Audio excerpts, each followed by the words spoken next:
Hello,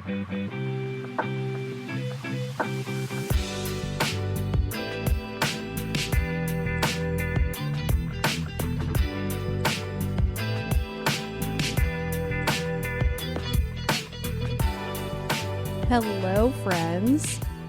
Welcome to Lead to Gold. Welcome to the podcast absolutely 100% devoted to discussing all things growth and wellness. And we do that here without the facade of the highlight reel, without the ridiculous expectations of social media and wherever you may see your typical wellness content. You know, it's got an air of superiority about it. The wellness industry is not something that I am interested in supporting or even really talking about here on this podcast, but instead we are talking about like true, real wellness, whatever that means for you, in whatever way fits your wallet, in whatever way fits your dreams, and whatever fits your moral compass. That's the wellness that I'm here to discuss. Along with that, it may be possible that the things that we talk about here may not pertain to everybody. That is totally fine. I accept you and I love you, whoever you are and whatever you believe in. Whatever you choose to do with your life is cool with me. And if this space doesn't really fit that, cool. I'm just happy that you stopped by. But anyway, hi. It's really nice to see you. Happy summer. Happy Cancer season. Happy just starting to wane moon season, whatever you want to call that. I love a good waning moon. I talked about that on a podcast episode like a year ago because I don't know what it is about like Cancer season and the moon. Well, actually, no, I do know what it is. Cancer's planetary signature is the moon. I don't know if I'm saying that correctly. I am not an astrologer, but I do know that they kind of work together quite nicely. So I feel like we're feeling the moon and her energy a little extra right now. The moon is in Pisces as I'm recording this, a good little double water sign moment. So we're getting a little emotional. We're getting a little introverted, a little bit concerned with the collective rather than just like ourselves. And that brings me to the topic for today, which is a little bit outside of our typical talking points. I try not to get too much into pop culture on this podcast because it's just not really like my niche. But today we're getting a little bit into pop culture. We are talking about where we are at as a society and our relationship to the celebrity or celebrities in general. The question that I'm essentially asking going into this episode, and the question that I think is on a lot of people's minds right now is, are we at a moment in time where we are experiencing something of an ego death of what it means to be a celebrity? Are we over celebrities? Are we done with celebrities? Do they mean what they used to mean? Do we look up to them in the way that we used to? So we're in a moment right now. We're having kind of a crossroads moment with celebrity, with fame. Like, what does it even mean? Why do we care about it? What's going on here? I'm excited to get into it. This is something that's been on my mind for several months now, and also just something that I find myself talking about with friends quite often. So now I get to share my thoughts with you all. And I hope that this stretches a little bit further beyond just my thoughts. I've tried to do a little bit of research for this episode and just see what the discourse is. And before we get there, really quick, if you like what we talk about, if you've listened before and you're like, man, this is good, I would be so incredibly grateful if you would take a moment to rate or review the podcast wherever you are listening to it. And it would also be doubly wonderful and amazing, and I would be so grateful if you wanted to share it with a friend. Any episode, maybe you like this one, maybe this is a conversation that you've been having with your homies, so share it with them if it pertains to you. Beyond that, I also have a blog by the same name, Lead to Gold. All the links for everything are in the show notes, but if you like what we talk about here on the podcast and you're like, I could use a little bit more of this conversation or these types of conversations, I post a new blog post every other Monday. I post a new podcast episode every adjacent Monday. So if you follow along with the whole bit from Lead to Gold, You are getting something from me every single Monday for the foreseeable future. And all that being said, if you really just want to stay up to date and see what is going on over here on the spaces, I do have a little email list that you can subscribe to, and the link for that is in the show notes as well. Whatever you choose to do or not do, I am just so happy that you're here. So thanks. And let's get into the topic. So a little bit of context just to start us off. If you are like, okay, where did this even come from? Like, I've never heard of these questions being asked. I didn't think that there were anything wrong with celebrities. Like, what's going on there? I wanted to provide a little bit of context just as far as I've been seeing it in my own life, but I think also in the greater scheme of things. Like, why is this becoming more of a conversation that we're seeing? So I think that this really started this year with the Met Gala. If you had heard any controversy surrounding the Met Gala, maybe you saw some things online after the Met Gala about blocking celebrities. We'll get into all of that. But the basic bottom line that I picked up on that I think is essentially the focal point of it is that any celebrity who went to the Met Gala and did not show direct support for Palestine, who has not been outspoken per se on their social media platforms or in their daily lives or in their spaces in any regard for the atrocities that are happening around the world, namely with Palestine and Rafah. And if you're unfamiliar with this, there has been I think now 10-month-long genocide happening in Palestine, and Israel is the perpetrator of said genocide. It's horrific. It's not really something that I want to discuss details of in this episode, but it's out there. Please go look into it. Please support in any way you can, because this is absolutely abhorrent that this is still happening in 2024. And aside from that, celebrities are somewhat of our, I don't want to say this, but kind of like our guiding light in our Western society. We look to them for their messaging. We look to them for influence. And when they do not speak up about specific issues, especially this one, it tends to rub some of us the wrong way.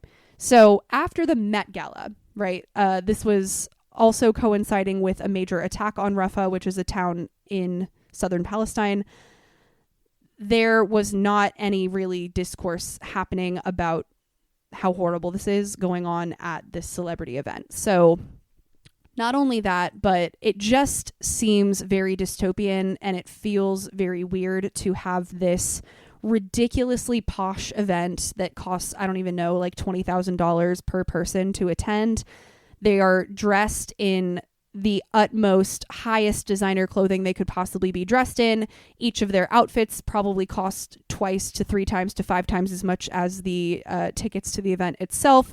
It's just a night of gross overconsumption and gross toxic abundance, especially when you're looking at the state of the rest of the world, even the state of certain places in America and how most people are living. So it just is starting to give this air of people living in the capital of the Hunger Games of Panem, completely unaware of the way that the rest of the world is living and completely unaware of the fact that everyone else's hard work and struggle and starvation and abuse and neglect and exploitation is directly serving their ridiculously expensive events.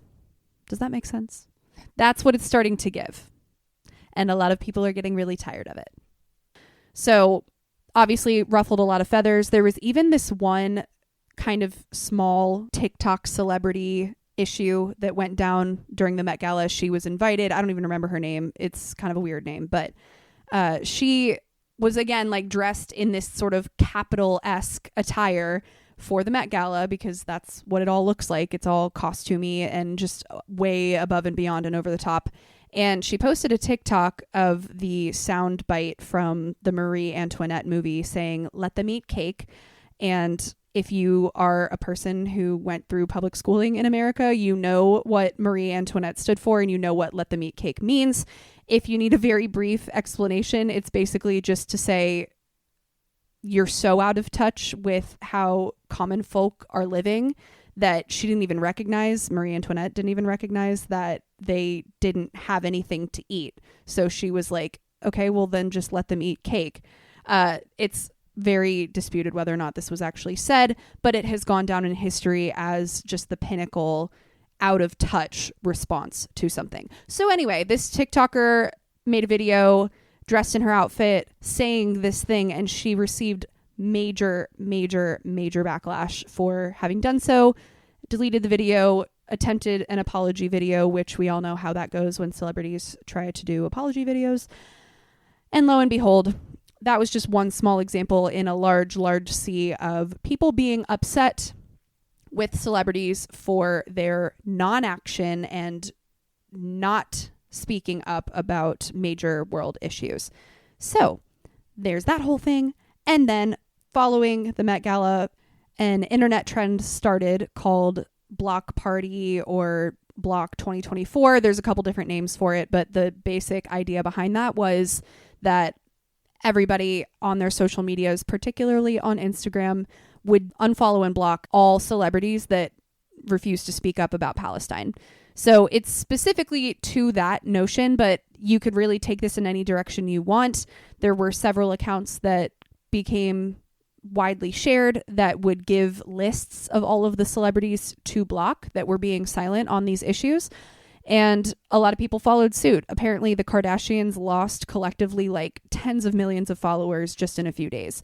And if this is an unfamiliar concept, you might be wondering, well, why block celebrities? Like, what does that even do? So the logic behind this is that if you were to block a celebrity or block any of their brand pages, any of their show pages, any additional affiliation that they have that has a separate social media page that collects ad revenue, then if you block those, they make less money off of the common person. And supposedly, I don't really know because I haven't looked too much into it, but apparently it does do quite a bit of damage if they lose several thousands or several million followers. Obviously, they're going to make less money because their ads are not reaching as many people. So this was meant to be something of a rebellion against the celebrity. Any celebrity who refused to use their platform to speak about Palestine or other important world issues going on.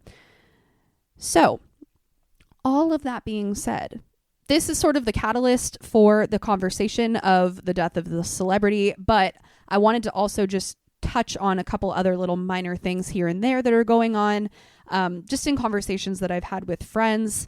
This is a discourse that we are very much behind. I will admit I have a little bit of bias on this conversation because I definitely, absolutely participated in the celebrity block party right after the Met Gala happened. I refused to interact with the Met Gala in any way and hoped that that small one person kind of like speaking about why people should not be supporting events like this. I'm hoping that that had a tiny ripple effect in some way. And a lot of my friends are also on the same page. We don't really support celebrities in that way. I've never really followed any celebrities on anything, maybe like some more low-key people, but nobody that would be attending the Met Gala. In any case, so this has been just something that we've been talking about, and something that I will say, like, I would like to see it. I would like for us common folk to stop obsessing over people who will never relate to us and people who will never care about us, frankly.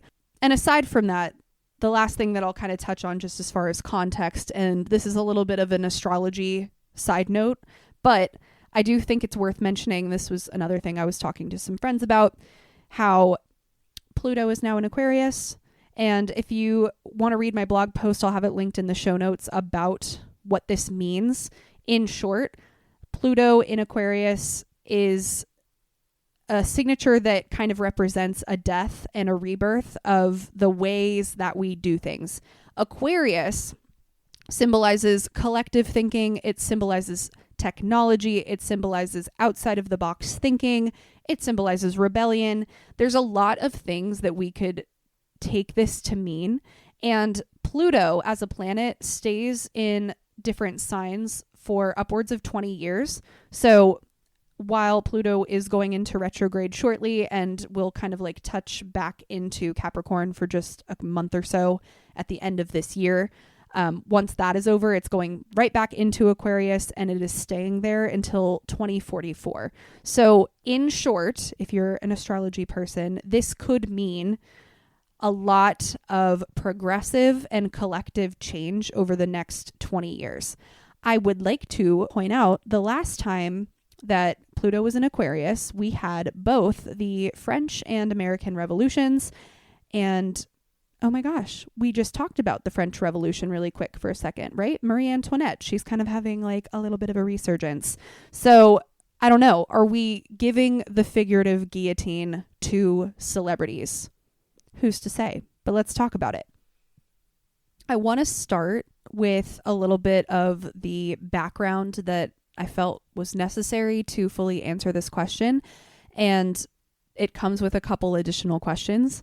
Some things that my friends and I were discussing, trying to get to the bottom of whether or not this defining moment is the end of us collectively caring about celebrities.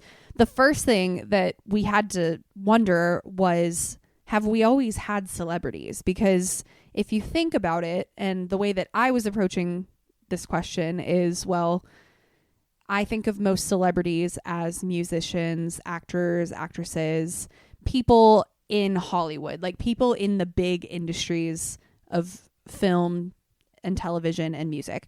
And up until probably the early 1900s, there really weren't a lot of opportunities to become a really, really famous person through those mediums, right? Because only I'm so bad with like technological history, but only in like the 1920s, I want to say, was the television starting to be a thing. I really don't know. Please don't come for me if I'm like a decade or so off. But television has not been around for much longer than like 100 years, right? Therefore, film and TV weren't big mediums. Like, that's not where we got our famous people from. Before then, it was more along the lines of actors in plays or authors or producers of, I don't even know, like who were our celebrities, right? So that's kind of what I had to look into. And I want to say too that I read a really interesting article on this, because this is kind of a hard question to research if you aren't doing a lot of like really deep, time-consuming digging. So when I was looking into this, it was a little bit hard to even find articles that discussed it. But there's this really interesting one from Time magazine that came out in 2019. I'll link it in the show notes, but it's called "Even the Internet Hasn't Really Changed How Being Famous Works. Here's Why." So I wanted to read a little bit of that to you, because I think it showcases quite well how celebrity worked and how people actually gained stardom, if you want to call it that, before the internet and before really even media as we understand it today. The man known for his flamboyant headgear and his public boasts about sleeping with other men's wives was an unlikely candidate for political office. He dismissed his critics as vermin, insisting that only he could set the record straight. He brushed off people who mocked his lapses in grammar and spelling, and then wrote a best-selling autobiography, using collaborators to help with the pesky grammar and spelling issues. He claimed to be taller and thinner than he actually was. He bragged about taking women by storm, but issued denials when accused of sexual misbehavior. ...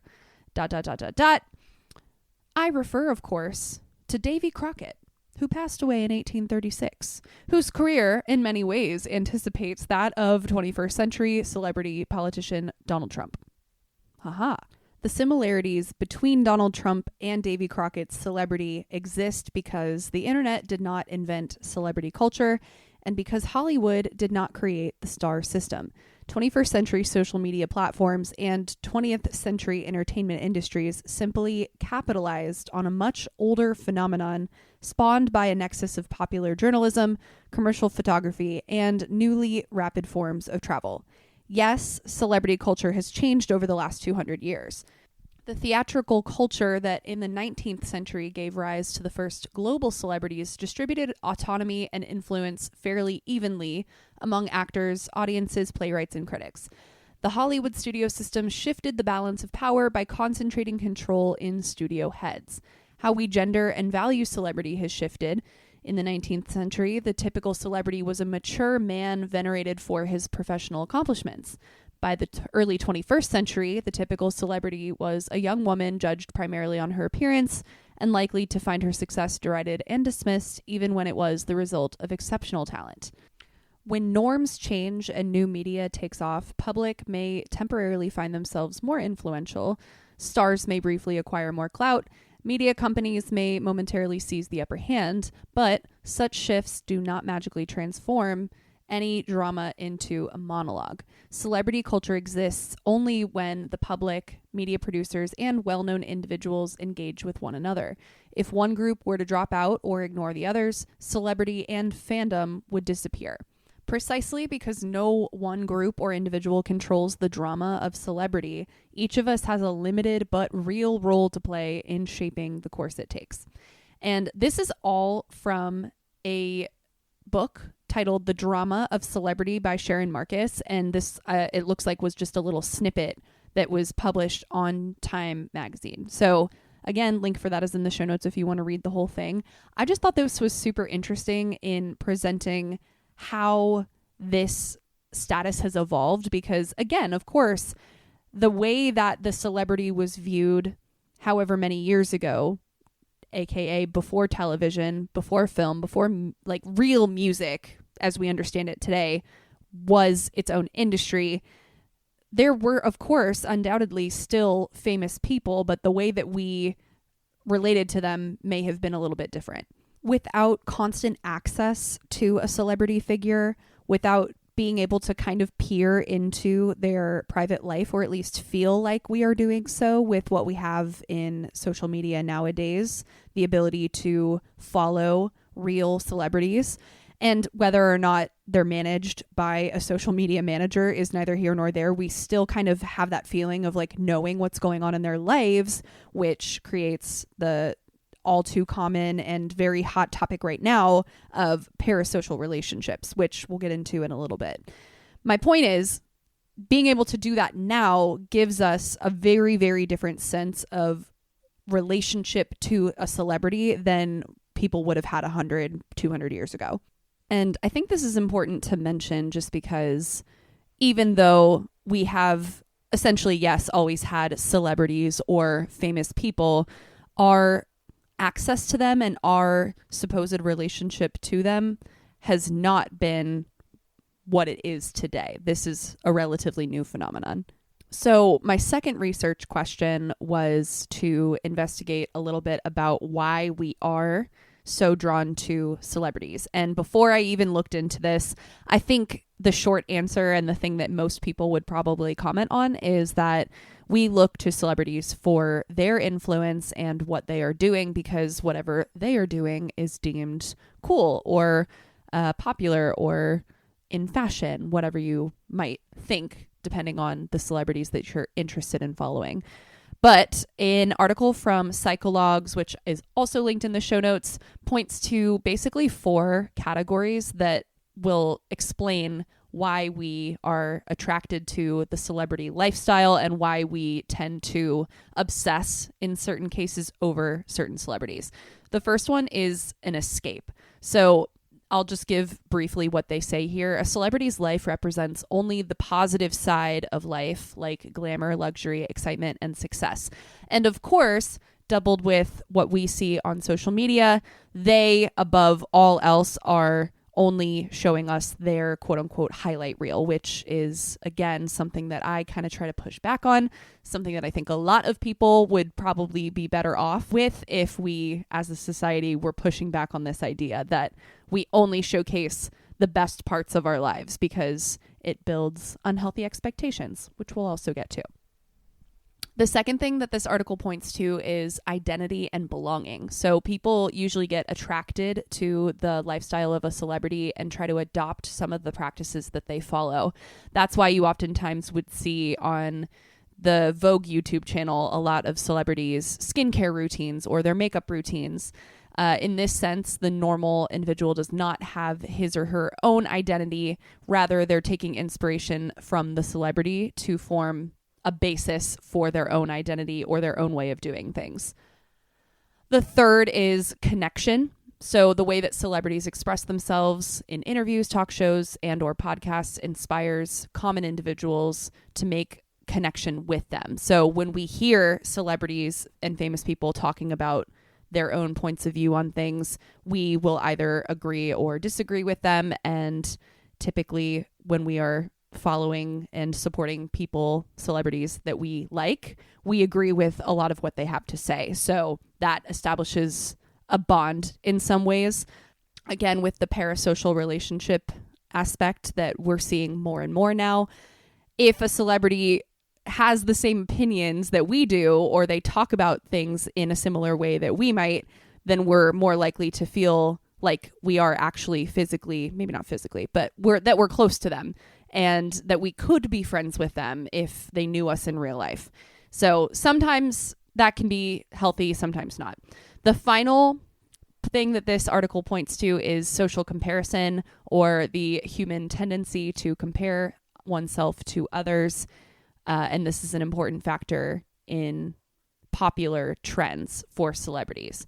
So people may compare their lives, their appearance, their achievements to those of celebrities.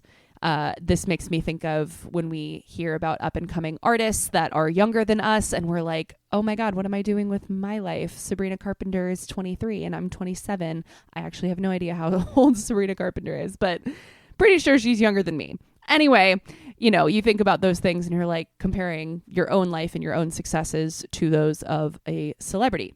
So all of these things tend to be things that we can become obsessive over and things that we tend to focus on. Celebrities are just a very visible vessel for those things that we might think about in our own lives. They are parasocially accessible to us. They are a way for us to work with our own feelings, our own insecurities, and the things that we want to do in our lives, the kinds of people we want to be, right? And that, to me, is a very outdated view of what it is like to be a celebrity, what it is like to be famous. Maybe this is a little bit more personal and opinionated, but I don't really think so. I don't know. You all tell me what you think about this, but the way that I have grown up and I guess developed into my own desires for my life, I remember being younger and desiring fame. Like, I thought it would be so cool to be somebody that everybody knew and that everybody loved and make all this money, and just everywhere I go, people know who I am and want to take pictures with me and want my autograph. And like, it didn't even matter what I would have done to be famous, but just having people know who you are seemed so alluring in a way. However, I think with the rise of social media and with the accessibility that we now have to celebrity lives, there is, in a sense, a lot more realness to what it is actually like to be famous. And celebrities don't have it easy. I don't know about y'all, but like that little dream that I had as a preteen is so far gone. Like, I have absolutely no desire to be a household name, to be somebody that just anybody would know my face everywhere I went. No desire whatsoever, because they can't live a normal life without fans and maybe even haters pestering them. And they can't even leave their own houses without having to have guards or security with them in some cases, because it is truly not safe for them to be walking around alone with however many people might be obsessed with them or be stalking them or be wanting to do nefarious things to them. A really viral example of this is the music artist Chappell Roan, who, if you are in the same demographic as me, I don't think there's any possible way that you haven't heard about her and her stardom yet. A recent video of her literally breaking down on stage at one of her concerts in, I believe, Charlotte, North Carolina. This was about a week ago on the day that I'm recording this. I don't know at what point in the show it was, but she started crying in front of all of her fans that were attending and just said, I'm sorry if this is a little bit of an off night for me. I don't want to give you any lesser of a show, but my rise in popularity and my levels of fame have just come really, really fast, and it's very overwhelming, and it's just been a lot. So my head is not in the best place, which I saw this video. It broke my heart. It gave a lot of perspective, and it spoke a lot to the ways that we now have access to celebrities and how overwhelming and scary that rise to fame can be. And just to give you another little perspective on this, I looked at a couple of charts in terms of just Chappell Roan's popularity. A year ago, she had about 135,000 followers on Instagram. Today, she's at 2.5 million. So that's 1 year's difference. And then listen to this. On Spotify, roughly a year ago, she had 850,000-ish monthly listeners, which is quite a lot. She was releasing her debut album, so a lot of people were catching on to her right around this time. But now, instead of 850,000, she has almost 25 million monthly listeners. That is insane. Like, totally insane. She booked a set with Bonnaroo this year, which just happened, I believe, 2 weekends ago.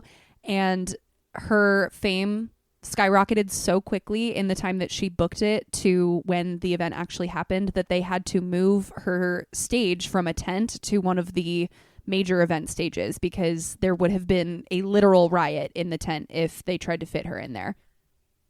So, yeah, you couldn't pay me enough money in the world to live that kind of life.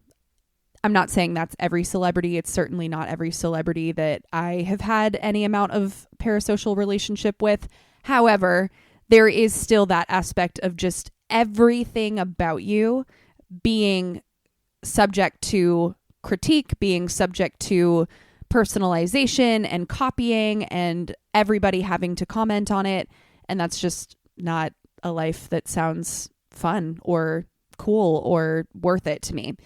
And that's just me. But I do believe that the allure of being a celebrity is diminishing because we now understand more of what it is like. And it's really actually not easy. Obviously, not everybody feels that way because there's still the resentment of how much money celebrities make. But then again, that's also part of the reason that this conversation is coming up. So another really quick little thing is, this is kind of in my own observation, but there is a very strong link between celebrity and capitalism because, of course, for celebrities to make more money, especially nowadays with the internet landscape and our media landscape in general being absolutely overrun with advertisements, celebrities must partner up with certain companies or, just whoever is going to work with them to make more money, or they develop their own companies and their own brands to make more money, depending on their niche, or in some cases might not even be their niche, but that's a different conversation. So it's really interesting how famous people, celebrities, were not always directly linked to consumerism, but nowadays most of them are, especially influencers and content creators who may not be like the most A-list celebrities out there, but they are certainly needing to link up with brands and companies and businesses in order to make more money for the content that they produce. In an influencer's case, I actually just learned not too long ago the difference between influencing and content creating, but being an influencer literally means buying and selling products, promoting products on your platform in order to make money. Like, that is an influencer's job, is to promote brands that may or may not be their own. So that in and of itself is enough for people to become a celebrity at this point. We all know several celebrity influencers who have millions of followers on their various platforms, and they have made an entire career just off of their image and off of the brands and products that they sell. So the direct link to capitalism is something that kind of raises a red flag for me as far as what the common folk are interested in. And the second link that I see with celebrity is also with individualism, right? Because kind of like with all of the things we just talked about, needing a sense of escape, needing a sense of identity and connection and comparison to just one person is a pretty strong tie to the values of individualism. Like, I want that celebrity's image. I am influenced by that celebrity in particular, the ideas that they have, the clothes that they wear, the way they do their skincare, the way they do their makeup, because I want to be more like that person. That person is so successful and so famous and makes so much money and is so beautiful, whatever the reason may be, because of the person that they are. And maybe if I try to act a little bit more like them, or buy the things they buy, or wear the things they wear, you get the idea, then maybe I will be a more successful individual. Maybe I will be a more beautiful and valued individual. So the idea of being a celebrity is inherently individualistic, because that's their whole thing. It is themselves. They are the product in a lot of ways. And I say all of this to say that I tend to see, at least in my social media landscape, that the pendulum is swinging. And maybe you've heard me talk about this before, but I love thinking of systems, like overarching societal cultural systems, as pendulums, because they tend to go and swing back and forth between ideals over longer stretches of time. So in this case, where we are in 2024, I am starting to see a pendulum swinging from capitalism and individualism back into the collective, back into a more community-based economic system. And I don't necessarily mean like communism. That's not really what I want to get into here, but just clearly there are things in our current economic systems and in our current like cultural systems that are not working. And the idea of celebrity worship and just like the facade of being famous in general coincides with those same ideals. And a lot of people are just like not into that anymore. So I hesitate to say that the pendulum is swinging for everybody, because at the end of the day, I do believe that I am seeing media bias in action. I am seeing this pendulum swinging because it's what I want to see, but not that it's what everybody wants to see. So, you know, we're trying to get to the bottom of this question. Is this the death of celebrity culture? It probably is not, sadly. But that is not where this episode ends. That is not where this conversation ends. There's a lot at play here, and there are a lot of steps and sort of like nuances that it would take for celebrity culture to really, truly become irrelevant. I don't think that's anywhere in our foreseeable future. However, that is very possible and happening for lots of people, like all kinds of people out there. It's interesting to me, I think I said this at the beginning, how I really don't tend to want to talk about pop culture all that often because it's just not something that interests me very much. I think the more like societal stuff interests me, hence this episode. But I don't find myself talking about celebrities all that often. I don't find myself wondering what the Kardashians are up to or the Hadids or like whatever. I know who these people are, but it's just not something that I want to spend my time looking into. I'm not one to follow celebrities on social media. I never really have been, except for like the choice few that I actually am interested in, which we'll also talk about in just a couple minutes. I grew up in an environment and in a family and surrounded by friends and acquaintances who, for the most part, really didn't care about what celebrities were doing.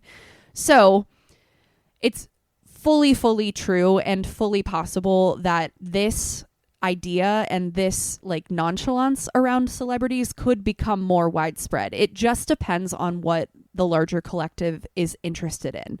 And like that article said that we talked about at the beginning, the idea of celebrity ship, I don't know if that's a word, but the ways that celebrities move about the world haven't really changed all that much.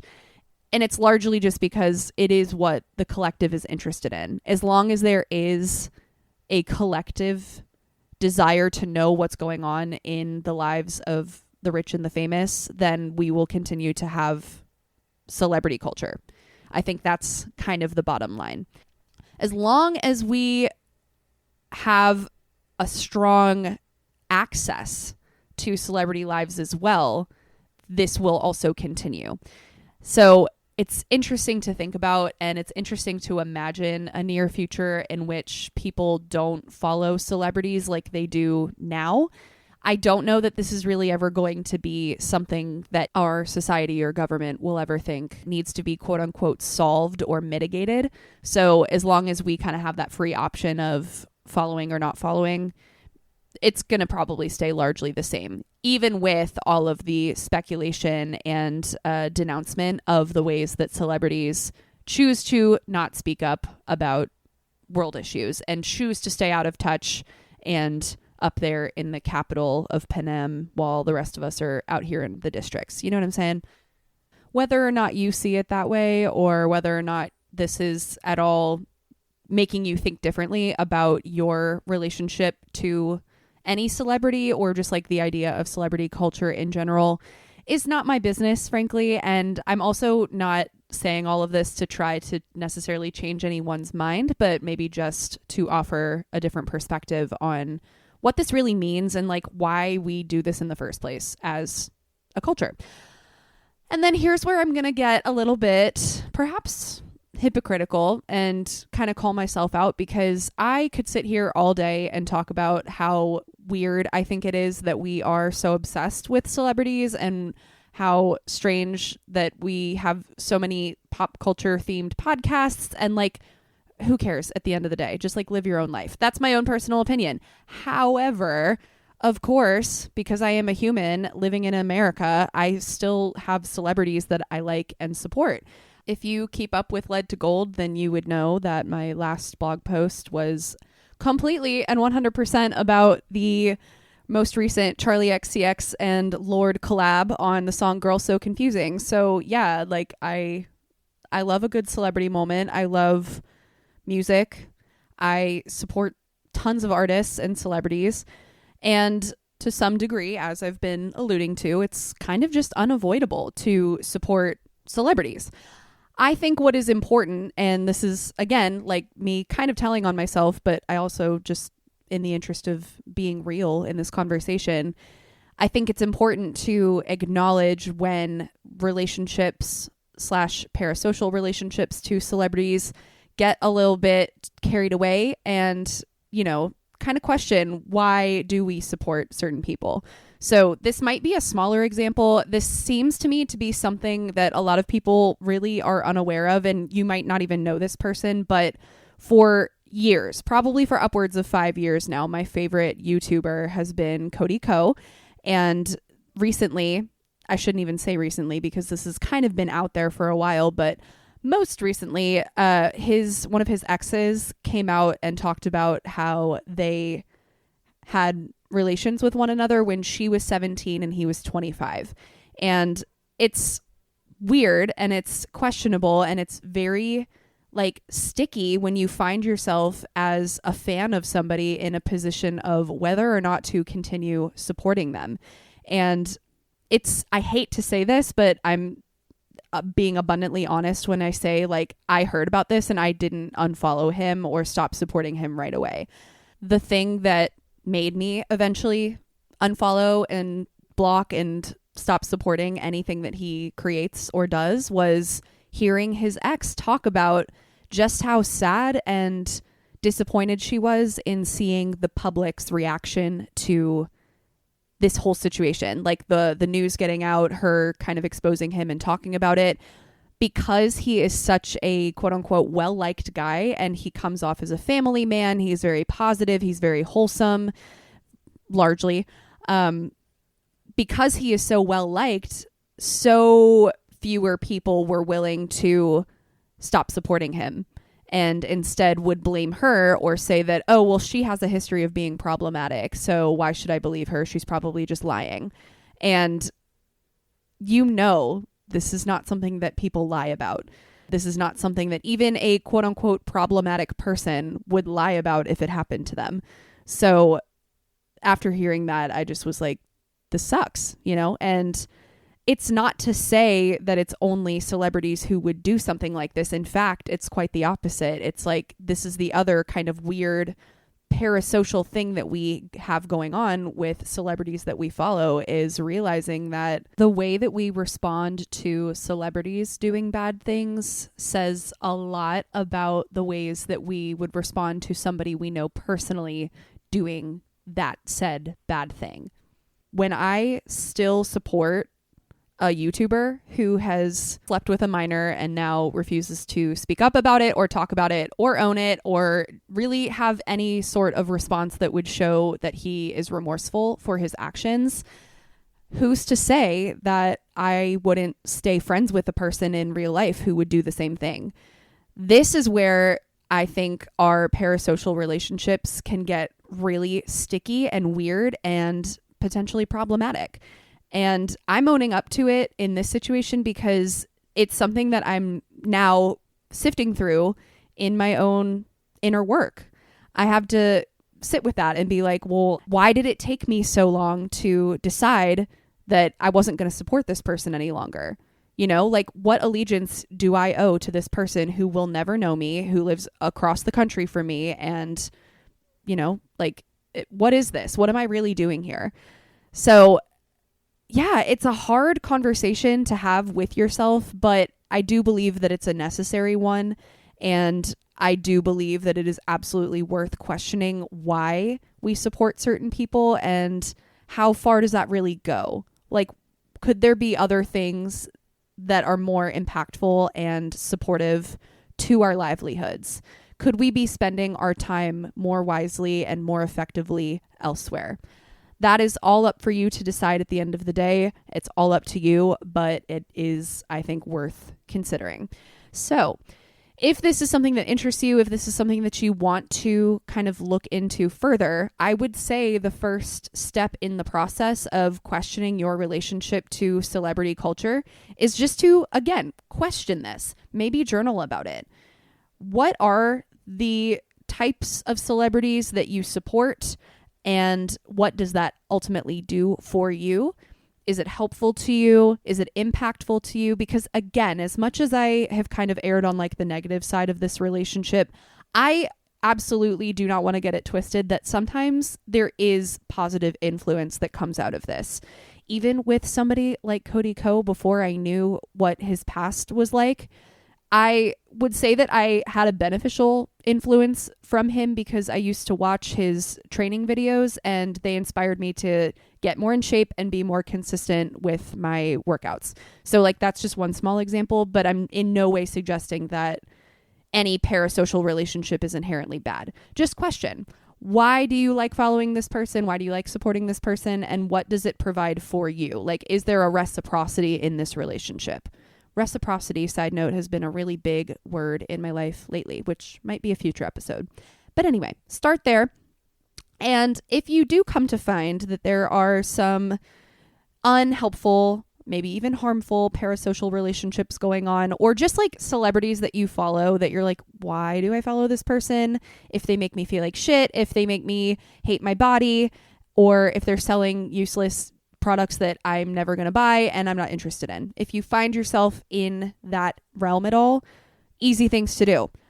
Stop following them. Maybe even block them. This is going back to the ideals of that celebrity block party. But if you're constantly getting advertisements from brands that are created by celebrities or supported by celebrities, you are indirectly giving them money. And if you don't want to be a part of that economical chain, then block them because then they won't get your money anymore.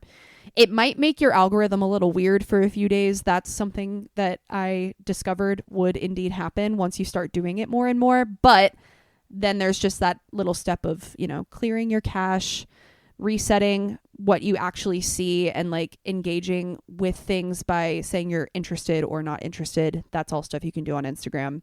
Neither here nor there. That's getting in the weeds. But yeah, block them, unfollow them, stop buying their merch, stop buying their products. You get the drill.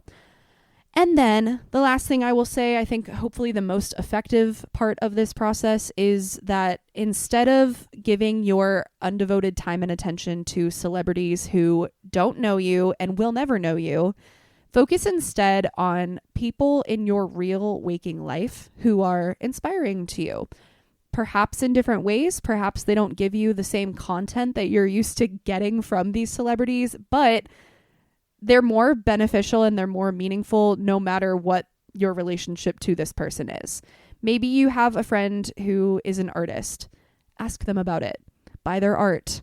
Like support the people in your life that you know that will actually gain not only your support, but your connection, your relationship to them.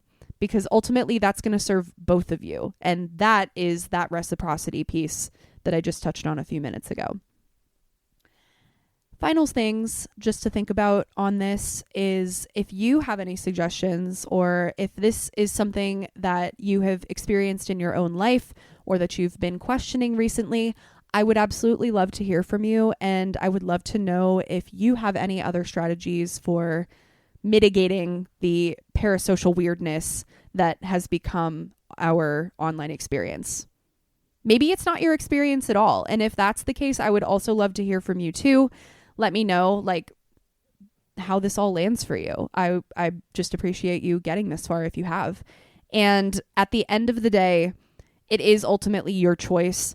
I am growing deeper and deeper into the philosophy that so long as what you believe and practice and support is not actively harmful or hateful towards other people, then like do whatever you want. And if you enjoy following celebrities and keeping up with pop culture, cool, because there are so many like worse things that you could be into. It's just something that's been on my mind recently. So I appreciate you sticking in for the conversation. Do whatever you want. It's all up to you. All right, friends. We are at the end of this conversation for now, but again, yeah, let me know what you think. Let me know how it lands. Let's finish up today's conversation with a little game from We're Not Really Strangers.